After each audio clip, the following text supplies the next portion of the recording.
منا وقائدنا وسائغنا إلى جنتك جنات النعيم. اللهم اجعل عنيسنا في الوحشة ومصاحبنا في الوحدة ومصباحنا في الظلمة ودليلنا في الحيرة ومنقذنا في الفتنة واعصمنا به من الزيغ والأهواء وكيد الأعداء يا رحمن يا رحيم. اللهم اختم بالسعادة آجالنا وحقق بالزيادة آمالنا واقرم بالعافية غدونا وآصالنا اجعل إلى رحمتك مصيرنا ومعالنا واصبب سجال عفوك على ذنوبنا ومن علينا بستر عيوبنا. اللهم اجعل تقواك زادنا وسقط بك زخرنا واعتقادنا وأمن من الجوع والخوف بلادنا وسائر بلاد المسلمين يا رب العالمين. اللهم بلغ ثواب ما قرأناه ونور ما تلونا على سيدنا ونبينا محمد عليه الصلاة والسلام والأرواح آبائه وأمهاته وأزواجه وذرياته وأصحابه رضوان الله تعالى عليهم أجمعين. والأرواح آبائنا وأمهاتنا ومشايخنا والأرواح جميع المسلمين والمسلمات والمؤمنين والمؤمنات الأحياء منهم والأموات أجمعين آمة وإلى جميع أصحاب الخيرات من المؤمنين والمؤمنات. اللهم انصر من نصر الدين واخذل من خذل المسلمين. اللهم انصر من نصر الدين واخذل من خذل المسلمين. اللهم انصر من نصر الدين واخذل من خذل المسلمين. آمين يا رب العالمين برحمتك يا أرحم الراحمين. بما في كتاب الله من كل سورة وآياته ثم الحروف تعظمت بما فيه منقوط وما فيه مهمل علوت بنور اسم والروح قد علت سعدك بالقرآن والكتب كلها بأسماعك الوليا بآيات فصلت. سبحان ربك رب العزة عما يصفون وسلام على المرسلين والحمد لله رب العالمين. الفاتحة. on ñalaam en en jetta Allah mbokk yi ñu ngi leen di nuyu ñëpp di ziar ñëpp bayuñ kenn maanaam bu ñu limee dañuy juum waaye bépp kilifa bu fi teew rek ñu ngi lay nuyu di la jox sa wàccuwaay mooy ñu jóge fu sori ak ñu jóge fi jege yëpp yàlla gis nañ ñëpp yàlla na yàlla fay ñëpp barke alquran al karim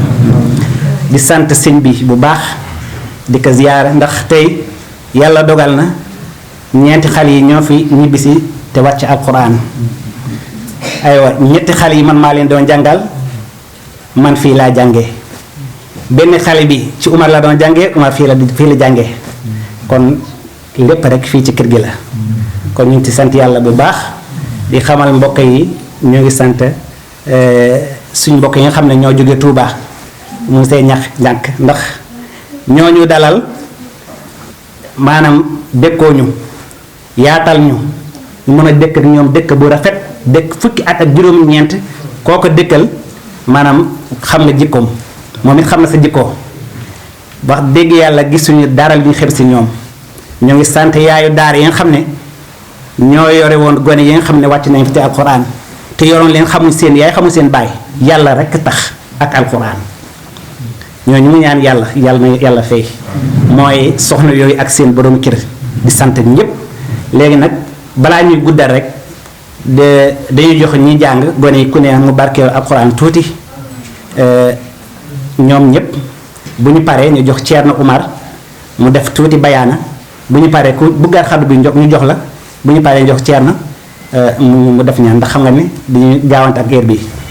ay bismillah. naqussu alayka ahsana al-qasas bima awhayna ilayka hadha al-Qur'an wa in kunta min qabli lamina al-ghafilin iz qala yusuf li abihi ya abati inni ra'aytu ahada asra kawkaban was-shamsa wal-qamara ra'aytuhum sajidin qala ya bunayya la taqsus ru'yaka ala ikhwatika fayakidu laka kada inna sayda lil-insani aduwwun mubin wa kadhalika yattabi'uka rabbuka wa yu'allimuka min ta'wil al-hadith wa yutimmu ni'matahu alayka wa ala ali yaqub kama atamma ala abaika min qabli ibrahim wa إن ربك عليم حكيم لقد كان في يوسف وإخوته آيات للسائلين إذ قالوا لا يوسف وأخوه أحب إلى أبينا منا ونحن عصبة إنا بنا لفي ضلال مبين اقتلوا يوسف أو اطرحوه أرضا يخل لكم وجه أبيكم وتكونوا من بعده الصالحين قال قائل منهم لا تقتلوا يوسف والقوا في غيابات الجب يلتقط بعد ساعات إن كنتم فاعلين قالوا يا أبانا ما لك لا تمنى على يوسف إن له لناصحون أرسله ما أنا قدني يرتوي إلى وإن له لحافظون قال إني لا يحزنني أن تذهبوا بي وأخاف يقول له ذئب وأنتم عنه غافلون قالوا لئن أخذه ذئب ونحن نصبر إنا إذا لخاسرون فلما ذهبوا به وأجمعوا أجل في غيابات الجب وأوحينا إليه لتنبئنهم بأمرهم هذا وهم لا يشعرون صدق الله العظيم. أعوذ بالله من الشيطان الرجيم بسم الله الرحمن الرحيم ألف لام ميم تلك آيات الكتاب الحكيم هدى ورحمة للمحسنين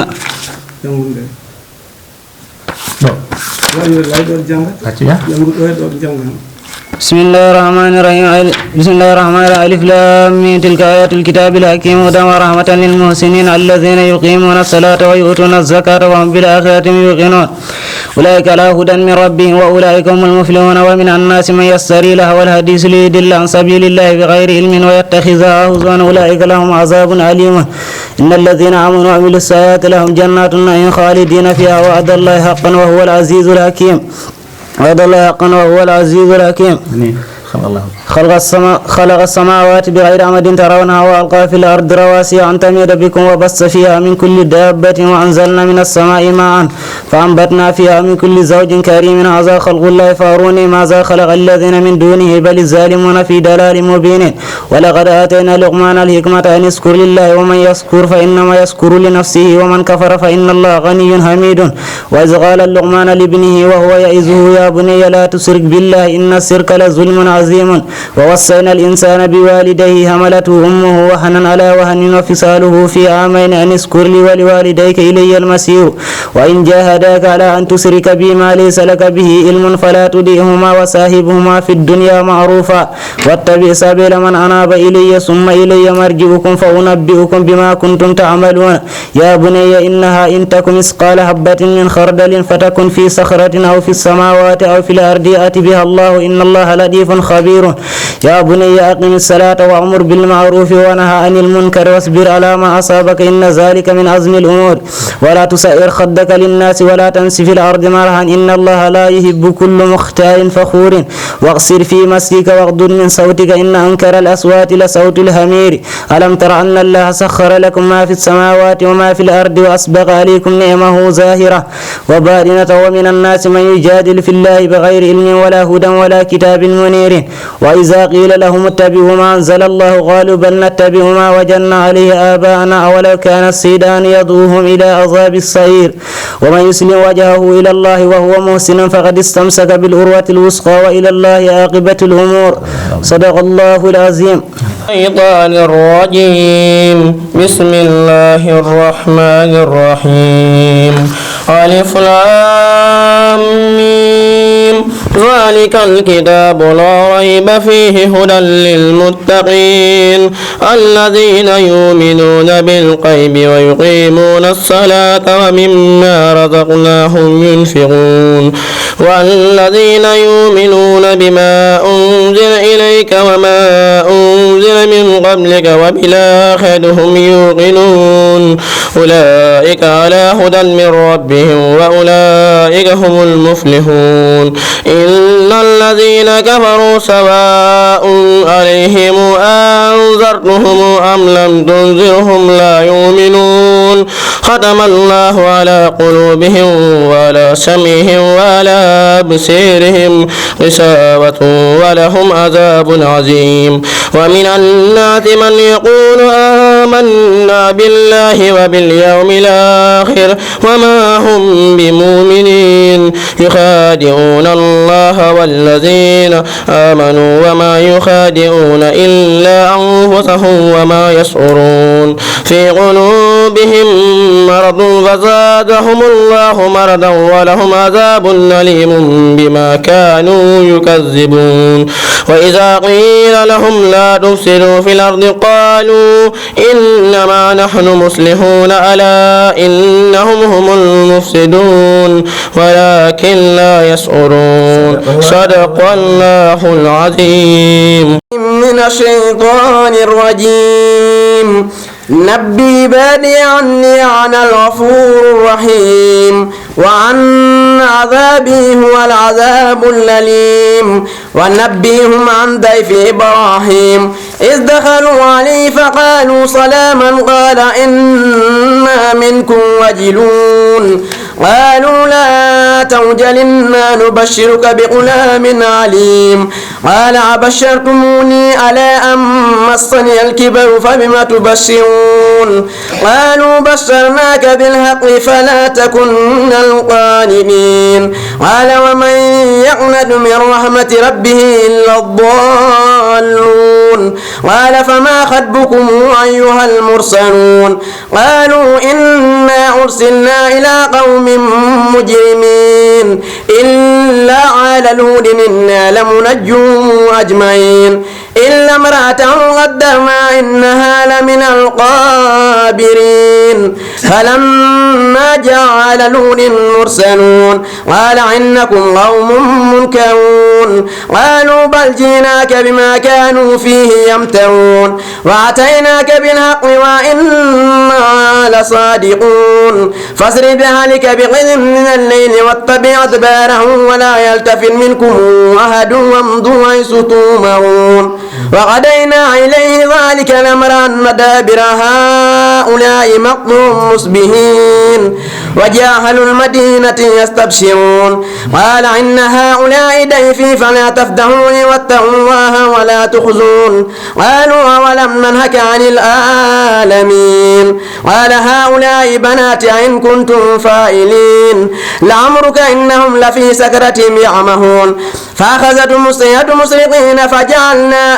آليها سافلها وأمطرنا عليهم حجارة من سجيل إن في ذلك لآيات للمتوسمين وإنها لبسبيل مقيم إن في ذلك لآية للمؤمنين وإن كان أصحاب الأيكة لظالمين فانتقمنا منهم وإنهما لبإمام مبين ولقد كذب أصحاب الحجر المرسلين وآتيناهم آياتنا فكانوا عنها موردين وكانوا ينحتون من الجبال بيوتا آمنين فأخذتهم الصيحة مصبحين فما أغني عنهم ما كانوا يكسبون وما خلقنا السماوات والأرض وما بينهما إلا بالحق وإن الساعة وما بينهما والأرض وما بينهما بالحق وإن الساعة لآتية فاصفح الصفح الجميل إن ربك هو الخلاق العليم ولقد آتيناك سبعا من المثاني والقرآن العظيم لا تمدن عينيك إلى ما متعنا به أزواجا منه ولا تحزن عليهم واخفض جناحك للمؤمنين صدق الله العظيم. enen kay fof yo Allah hokku en waadana alquran Allah hokki en naftorde alquran sabu jomiraɗo subhanahu wa ta'ala jipponire alquran tan ka hudan linnasi alif lam mim zalika kitabu la rayba fihi hudan lilmuttaqin deftere nde Allah kamde jomirawo waɗi hudan lilmuttaqin peewal wonande ɓe hulɓe Allah tawi to ɗon hedde to lata affaire korko o wi ka hudan linnasi qur'an ko ɗum peewal wonande fof en inna hadha alquran yahdi lillati hiya aqwam wa yubashshiru almu'minina alladhina ya'maluna as-salihati anna lahum ajran kabira ay ɗo ɓe gandanɗano koɓe jangoɓe qur'an ay o qur'an hombo fewna ɓeɓe gandanɗana koɓe yiɗɓe feew ko bëgg jub ñoose alquran ko bëgg jub tey ak ëllëg sa tey jag sa ëllëg jag alquran dina am ñu mu jaaxal mooy ñu indi ay gone ñu ubbi téere di jàng ndax am na ñoo xam ne weesu nañ foofu waaye yonent bi sallallahu alayhi wasallam dafa waxoon ne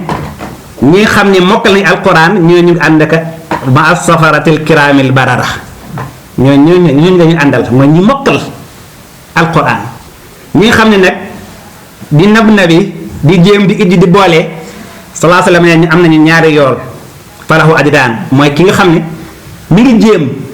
mënul waaye mi ngi jéem ñu nag ci jéem la ñu toll moo tax bu ñu jàng ñu téem nii jàng yàlla na ko yàlla nangul alquran mooy boo jàngee benn xaraf man qara harfan fi kitaabillahi falahu biha hasana wal hasanatu bi ashri amsaliha képp ku jàng benn xarf ci téere yàlla bi yàlla defal na ci benn yiw boobu yàlla da koy soowee ba mu nekk fukki yiw ci benn bi waxuma leen nag alif laam miim xarfu la waaye alif xarfu la laam xarfu la miim xarfu la dégg naa sama sëriñ mooy Ceerno Hamsi Mahmoud ci Fana radiyallahu anhum mu ne imaamu Malik am na ku mu joxoon doomam pour mu jàngal ko alquran mu bindal ko baa muy leefantu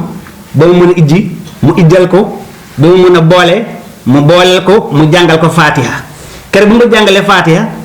imaamu daaril hijra mu ñëw indi or bu bari may ko sëriñu daara bi ndax comme que doomam mun na ijji mën na liifantu mën na ijji mën na boole bi jàngale fatiha mu jël or bu bari bu ñu ko joxoon mu may ko sëriñu daara bi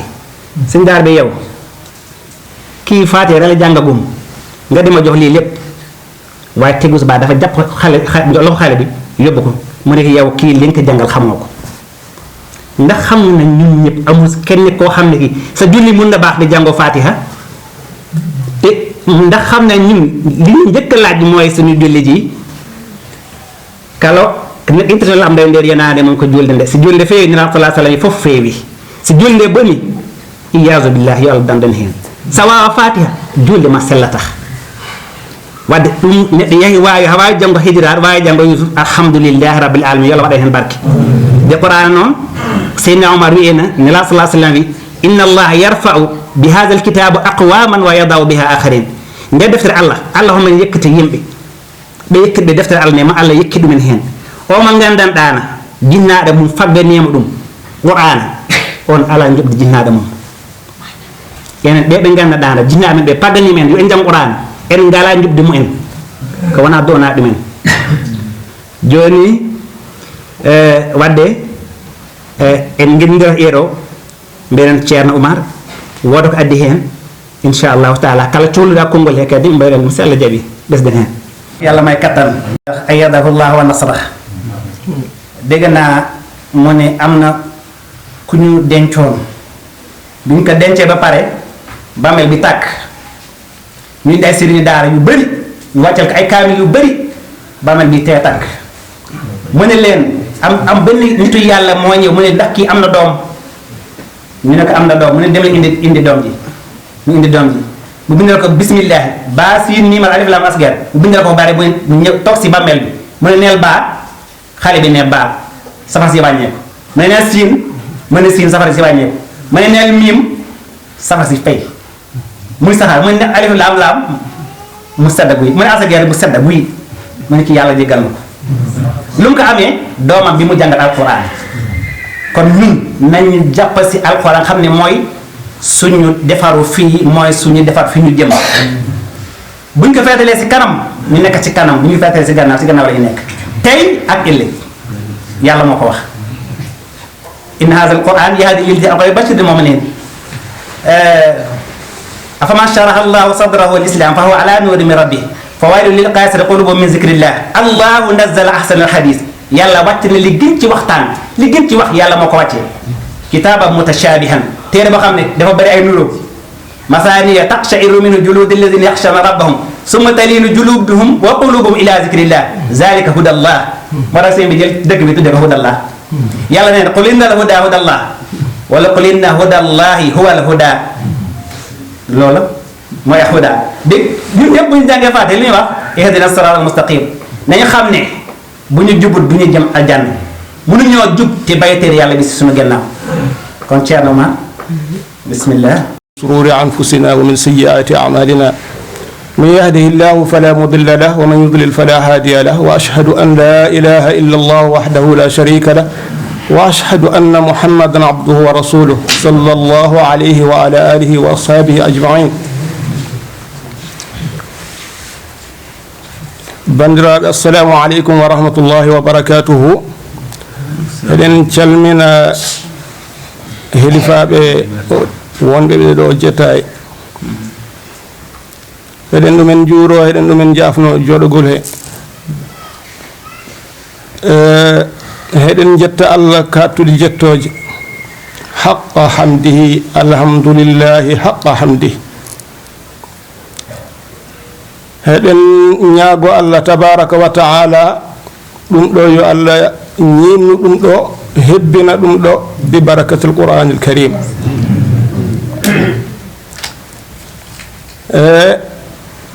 sukaaɓe ɓe ɓe ngannduɗaa hoore ma ɓe ngartiɗo kadi ne yo Allah waɗan ɓe barke qur'ana,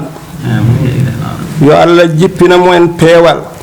yo Allah jippina mo en kulol Allah, yo Allah jippinan ɗumen a qur'ana he barke mboɓe naftori aduna yo laakara.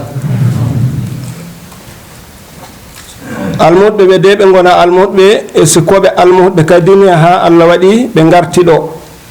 ɗo ɓe jibina ɓe ngartirama ɗo ɓe ngartirama ɗo hoɓe beltana jinnaɓe mumen, hoɓe beltana. min de mbo gondumi o mi yetti ɗum, mi yetti Allah, mi yetti jinnaɓe mum noon, jinnaɗo mum kam ceerno Basir,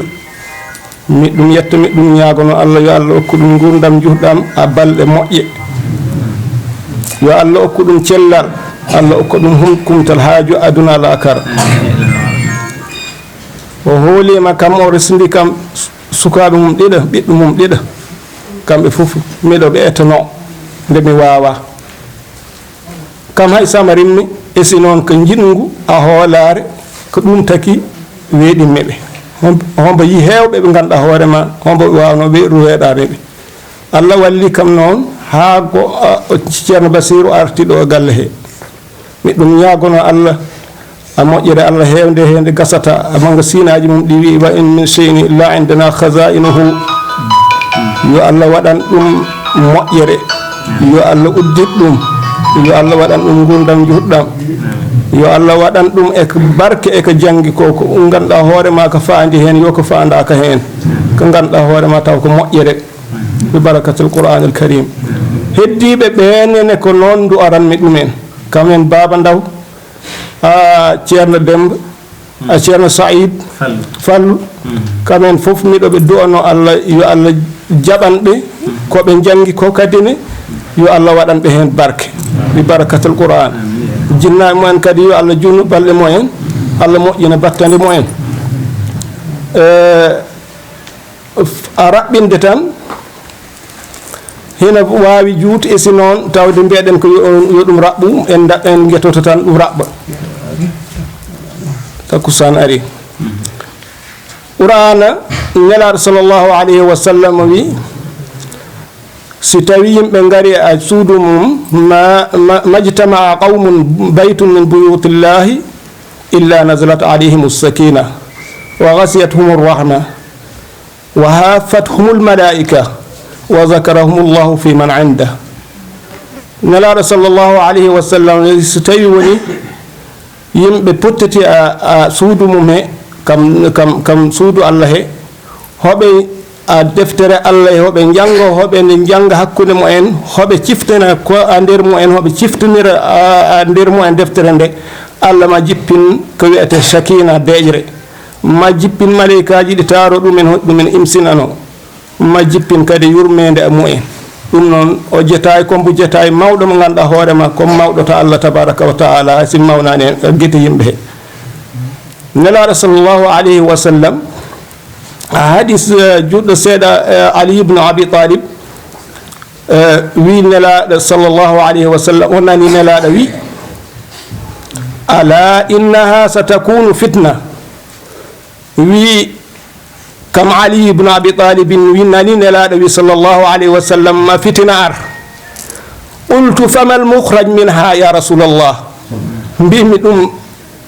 ya nelaɗo sallllahu alayhi wa sallam ɗin fitinaji siɗi ngari holno min jaltirta heɗi? wi ɗum kitabullah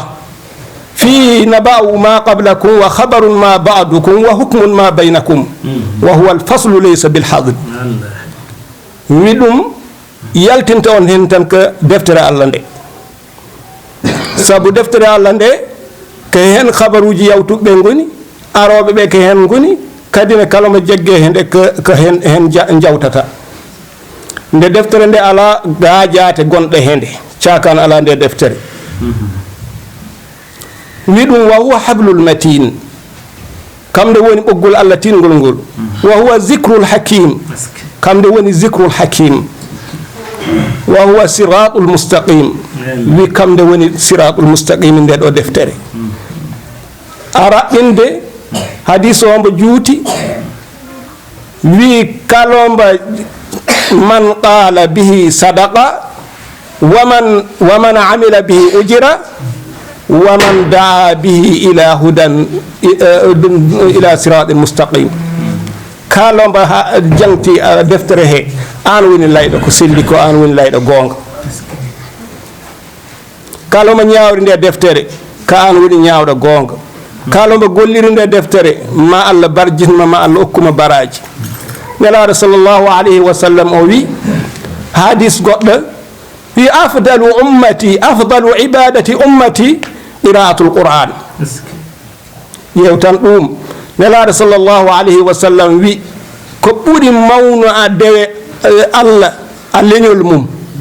ka janngude qur'an nelaɗo sallllahu alayhi wa sallam hadis goɗɗo comme na o mbinoɗa joni الماهي الذي يقرأ القرآن وهو ماهر مع شفرة كرام بررة والذي يقرأ القرآن فهو يتتعتع به فهو له أجران كون قال جوني نون من enen ɓeɓe ganduɗa hoorema Allah fecci en ɗum yo en mbaɗ feere toppito en qur'ana tinnen mba koye men ponken mba qur'ana ala ko ɓuri ɗum ko ndewreten ko Allah ɗum noon tinnaɗen qur'ana yo Allah waɗan en barke yo Allah waɗan en moƴƴere yo Allah waɗan en jumbaɗ barakatul qur'anil karim so tawi ero hombo raɓɓi tan poten ɗon so tawi noon yawti no hadisaji ɗo gasata nafoore nde no heewi assalamu aleykum wa rahmatullahi wa barakatuh mbolo o min emin juuro min ñaago Allah yo Allah waɗan en ɓural aduna lakara e nde ñalande hine wayno kamde ɓuuri ñalaɗe fof sabu qur'ana kala ko jippe e dow aduna he ko qur'ana ɓuuri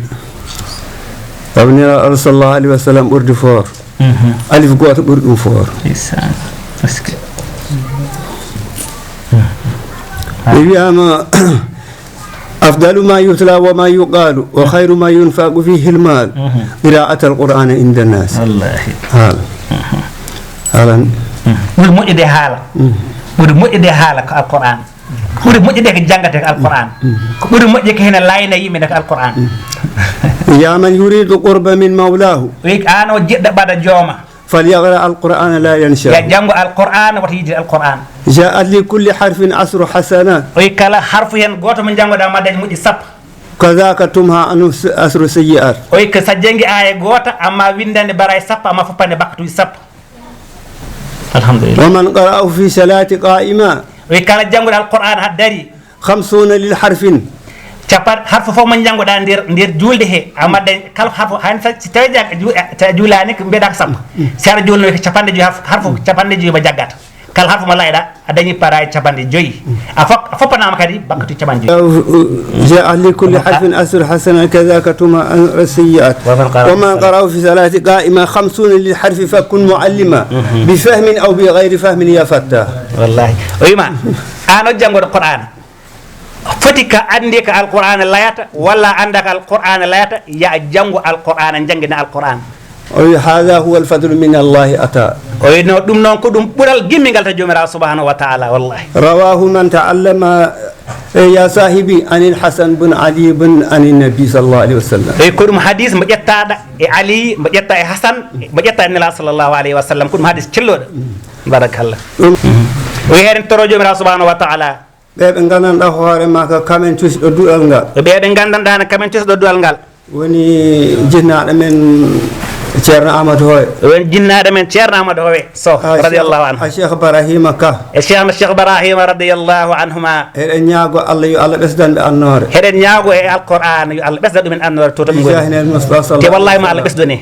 ma Allah ɓesdone gandanɗa hoore ma heɓe daari ɗo kamen ɓe gandanɗa heɓe guuɗen heɓe daari duuɗe hene heɓe jangguina heɓe jangguina sabu jangguirgol qur'an sabu jangguirgol alquran a ɓiɓɓe julɓe e ɓiɓɓe julɓe kam tan ñifata tikkere Allah kam ɗum tan wawi ñif tikkere jomirawo subhanahu wa ta'ala ɗum no ɓe ganduɗa hoore ma heɓe koɗi e ñifde tikkere jomiraɗo ɓe gandanɗa noɓe koɗi ko ñifde tikkere jomirawo subhanahu wa ta'ala ɓe ko martaba mawɗo Allah okki ɗumen nguen mbalma ñooño martaba ko baglañ am ci sunu borom sika tawino wonano hande tan barke qur'an tey budul woon barke alquran aɓe janginaɓe qur'an ak ñi jàng alquran ak ñi ko jàng ak ñi ko jàngale wonda hande bonande wonde nder aduna he kon tey ay bi nekk si kaw àddina bi ko ñalawma goto aduna o hanta toon benn bis rek la suñu borom tukkal àddina mu jeex tàkk bu du woon ñooñu ñi jàng alquran di ko jàngale bu du woon ñooñu si kaw suuf kon yàlla day xëy rek tukkal àddina bi ndax meru suñu borom eɗen poti yetto allah ko moƴƴi war nañ sant yàlla nag bu baax a baax sabu feccere nde ene jomiraɗo subhanahu wa taala okki en ndax li ñu suñu borom sëdd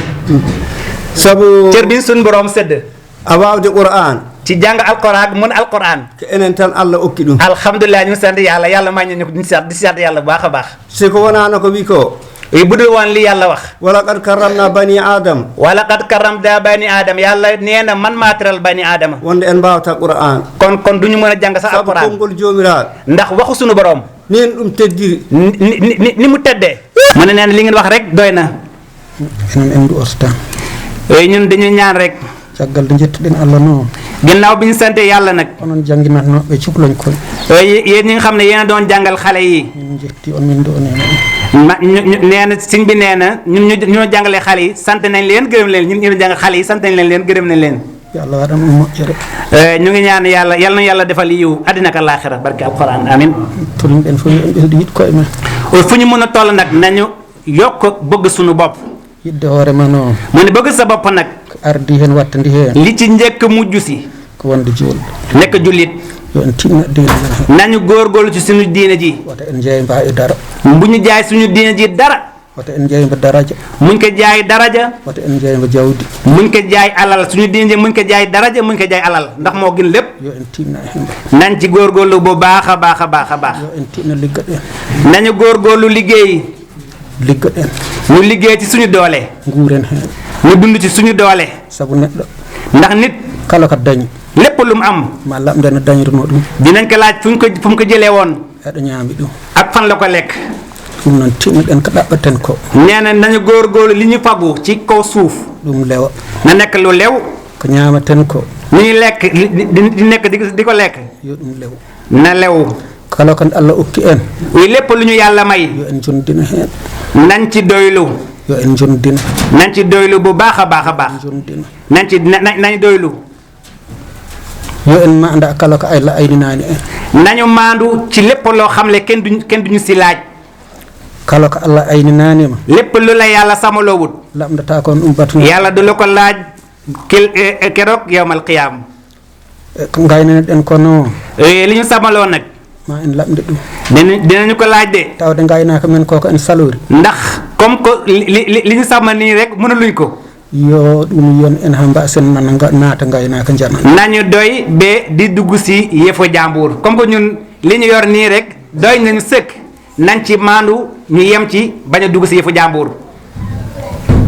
alhamdulillah yàlla waɗan en moƴƴere nee na alhamdulilah yal na yàlla defal jàmm defal ñu yiwu amin eɗen cohrodira ayibbaji yi nañu suturante ayiba goto fof ayiba hoorema o mu ne kenn ku ne si ñun ayiba boppam bi yo ɗum yon ɗum na ko doy ha woppa ayiba banɗum be mu mun a bàyyi ayaba jàmbur goto fof yo ayiba mum o yon ɗum kenn ku ne si ñun sikk bi nekk si moom na la doy sëkk ha woppa ayiba goɗɗo ba nga mën a bàyyi sikk jàmbur